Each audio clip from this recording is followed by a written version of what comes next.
ኮፕ ሰብሳራ ላይ ሲዘጋጅ ኢትዮጵያ የመጀመሪያው ነው።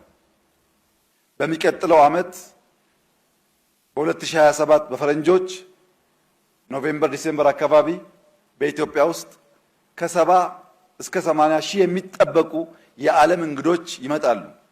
ያኔ ሙሽራዋ ቢሾፍቱ በሺህ የሚቆጠሩ እንግዶች ትቀበላለች። ይህ ስራ ወደ ኢትዮጵያ የመጣበት ዋነኛው ምክንያት ችለን ዓለም ያልቻለውን ሰርተን ስላሳየን ነው። 48 ቢሊዮን በነፃ ህዝብ ተባብሮ የተከለበት አንድም ሀገር ዓለም ላይ የለም።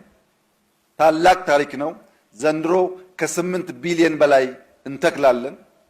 በዚያ ወደ 56 ወይም ከዛ በላይ ለመግባት እንሞክራለን። በሚቀጥለው ዓመት ከምንጨምረው ጋር 65 ቢሊዮን ችግኝ ተክለን ነው ኮፕ የምናሰናዳው። ኮፕ ኢትዮጵያ ሲዘጋጅ 65 ቢሊዮን ችግኝ መትከል የቻለች ሀገር የሚልን ዜና ለመላው ዓለም የምናበስርበት ጊዜ ይሆናል።